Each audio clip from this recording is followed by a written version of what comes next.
మనం ఆరాధిస్తున్న దేవుడు చూచుచున్నవాడు. ఆయన ప్రతి ఒక్కరిని చూస్తూ ఉన్నాడు. మనం ఏం చేస్తున్నామో, ఎలా జీవిస్తున్నామో ఆయన చూస్తున్నాడు. ఎక్కడ ఏ విధంగా ప్రవర్తిస్తున్నామో ప్రతిదీ చూస్తూ ఉన్నాడు. ఆయన కన్నులు ఈ భూమి మీద ప్రతి స్థలంలో ఉన్నాయి. దేవుని కన్నులు అంతటా సంచరిస్తూ ఉన్నాయి అని దేవుని యొక్క వాక్యం మనకు తేటగా తెలియజేస్తుంది. నా ప్రియమైన సహోదరి సహోదరులారా, మనం ఆరాధిస్తున్న దేవుడు చూచుచున్న దేవుడు. మనలను చూస్తూ ఉన్నాడు, మనలను గమనిస్తూ ఉన్నాడు, మనలను పరీక్షిస్తూ ఉన్నాడు. మనుషులు చూస్తూ ఉన్నారు, దేవుడు చూస్తూ ఉన్నాడు. చూడండి, మనుషులు మనలను చూస్తూ ఉన్నారు. అయితే మనుషుల చూపుల్లో అసూయలు ఉంటాయి, మనుషుల చూపులలో ద్వేషాలు ఉంటాయి, మనుషుల చూపులలో కక్షలు ఉంటాయి, మనుషుల చూపులలో విషం దాగి ఉంటుంది. అయితే దేవుడు మనలను చూస్తున్నాడు. ఆయన చూపుల్లో కనికరం ఉంది, ఆయన చూపులో దయ ఉన్నది, ఆయన చూపులో ఆదరణ ఉన్నది, ఆయన చూపులో ఇదిగో మనలను ఓదార్చేటువంటి ఆయన కన్నుల్లో దాగి ఉన్న కన్నీరు మనకు కనపడుతూ ఉంది. దేవుడు మనలను చూస్తూ కనికరించాలని, ఆదరించాలని, ఓదార్చాలని, ఇదిగో మన జీవితాల్లో నలిగిపోతున్న మన బ్రతుకులని, పడిపోయిన మన జీవితాన్ని పైకి లేవనెత్తి ముందుకు నడిపించాలని ఆయన మనలను పరీక్షిస్తూ చూస్తూ ఉన్నాడు. సీసీ కెమెరా పెట్టామనుకోండి, ఆ సీసీ కెమెరా ఎంతవరకు పనిచేస్తుంది అంటే అది కొద్ది వరకు మాత్రమే పనిచేస్తుంది, కొంచెం దూరం మాత్రమే పనిచేస్తుంది. అయితే అన్ని స్థలాలలో ఆ సీసీ కెమెరా ఉన్న సన్నివేశాలను అది గుర్తించలేదు, కనిపెట్టలేదు. సీసీ కెమెరా ఎంతవరకు పరిమితమై చూపెట్టగలదో అంతవరకే చూపెడుతుంది. కానీ దేవుని కన్నులు ప్రపంచమంతా ఆయన కన్నులు సంచరిస్తూ ఉన్నాయి. అన్ని స్థలాలలో ఆయన కన్నులు సంచరిస్తూ ఉన్నాయి. చీకట్లో మనం ఏం చేస్తున్నామో దేవుడు చూస్తున్నాడు. ఏ వీధుల్లో ఏం చేస్తున్నామో దేవుడు చూస్తున్నాడు. ఎవరితో ఏం మాట్లాడుతున్నామో దేవుడు చూస్తున్నాడు. ఎక్కడ ఏ విధంగా ప్రవర్తిస్తున్నామో దేవుడు చూస్తున్నాడు. అడవుల్లో ఉన్నా, ఇంట్లో ఉన్నా, ఎడారిలో ఉన్నా, ఏ స్థలంలోనే ఉన్నా, అన్ని స్థలాలలో మనలను చూసేవాడు, మనం ఆరాధిస్తున్న దేవుడు చూచుచున్న దేవుడు. ఆమేన్, హల్లెలూయా. మనుషులు చూస్తూ ఉంటారు కానీ ఏమీ చేయలేరు. సమస్యలు కలిగినప్పుడు అయ్యో పాపం ఇంత జరిగిందా అంటారు మనుషులు. ఒక వ్యక్తి ఏదైనా ఇబ్బందులు గుండా వెళుతూ ఉన్నప్పుడు అయ్యో పాపం ఏమిటి ఇలా జరిగింది అని చూసి మాట్లాడే వాళ్ళు చాలామంది ఉంటారు. కానీ మనుషులు మాటల వరకే పరిమితమై ఉంటారు. మనుషులు చూస్తూ ఉంటారు కానీ ఏమి చేయరండి. ఈ దినాల్లో చాలా విచిత్రం ఏమిటంటే, ఎక్కడైనా ఒక అపాయం కలుగుతూ ఉంటే మనుషులు సెల్ ఫోన్ తీసుకుని వీడియోలు తీస్తూ ఉంటారు. ఇలాగా అయ్యో చూసి దగ్గరికి వచ్చి పైకి లేపుదాం, సహకరిద్దాం, హాస్పిటల్కి తీసుకెళ్దాం, పోనీ ఇంకోటి చేద్దాం అని ఆలోచనలు రావు. చాలామందికి ఫ్యాషన్ అయిపోయింది. మనుషులు చూస్తూ ఉంటారు, ఇలా సెల్ ఫోన్లో చిత్రీకరిస్తూ ఉంటారు. మనుషులు చూస్తారు, ఏమి చేయరు. ఏం చేస్తారండి? ఏమి చేయరు. కానీ దేవుడు చూస్తాడు, సహాయం చేస్తాడు, అక్కర తీరుస్తాడు, ఆదరిస్తాడు, ఓదారుస్తాడు, బలపరుస్తాడు. అందుకే ఆయనకు పేరుంది, చూచుచున్న దేవుడవు నీవే.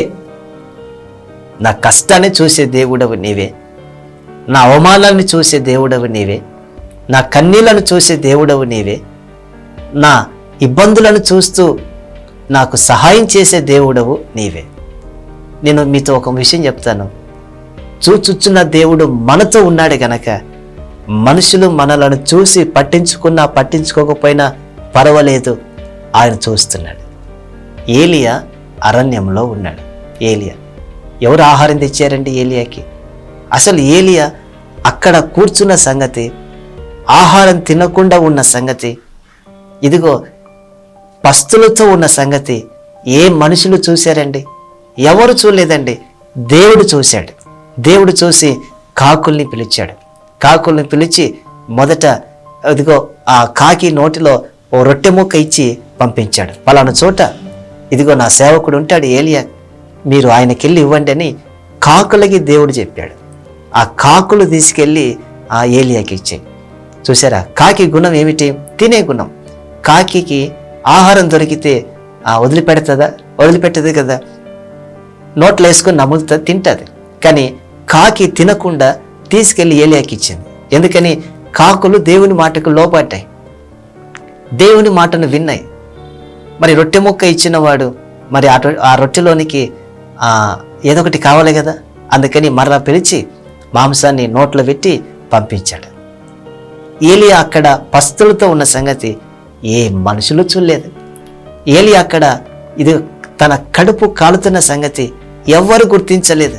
అయ్యో పాపం, ఈయన పస్తులతో ఉన్నాడు, ఈయన ఒంటరిగా ఉన్నాడు, ఆహారం లేదు ఈయనకి, మనం తీసుకెళ్ళి ఇద్దాము అని ఆ ప్రాంతంలో తిరిగిన వారు ఏ ఒక్కరూ లేరు. కేవలం దేవుడు మాత్రమే ఏలియాను చూసి సహాయం చేశాడు. ఎంత అద్భుతం అండి, ఎంత ఆశ్చర్యం అండి. ఒక్కసారి ఆలోచించండి, ఎంత అద్భుతమైన దేవుణ్ణి మనం కలిగి ఉన్నామో. ఆయన చూస్తున్నాడు మనం ఏం తింటున్నామో, ఏం తినట్లేదు, మనం ఎలా బ్రతుకుతున్నామో, ఏ విధంగా నడుస్తున్నామో, ఎటువంటి దీన స్థితిలో ఉన్నామో, ఏ ఇంటిలో ఉన్నామో, ఏ ఇబ్బందుల్లో ఉన్నామో, ఏ పాపములో పడి నలిగిపోతున్నామో, ఎటువంటి కన్నీరు ఇదిగో విడుస్తూ ఎటువంటి జవాబు కొరకు మనం ఎదురు చూస్తున్నామో, ఆయన సమస్తాన్ని మనలను చూస్తున్నాడు. ఆయన ఎలాంటి పరిస్థితుల్లో మనం నలిగిపోతున్నామో అన్ని చూస్తున్నాడు. ఆయన అన్ని చూస్తున్నాడు. చూసినవాడు తప్పకుండా జవాబును అనుగ్రహిస్తాడు. చూస్తూ ఉన్నవాడు తప్పకుండా మనలను పైకి లేపుతాడు. చూస్తూ ఉన్నవాడు తప్పకుండా అందరి ఎదుట, అవమానించిన వారి ఎదుట మన తలను దేవుడు పైకెత్తి మనలను గొప్ప చేస్తాడు. కారణం ఏమిటి? ఆయన చూస్తూ ఉన్నవాడు. చాలా మంది అంటావు గనుక నా ప్రేమైన సహోదరి సహోదరులరా, మనం ఆరాధిస్తున్న దేవుడు చూచుచున్న దేవుడు.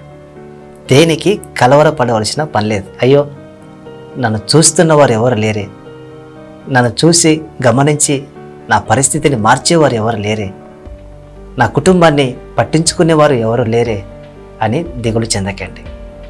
ఎందుకనగా చూచుచున్న దేవుడు మనతోనే ఉన్నాడు.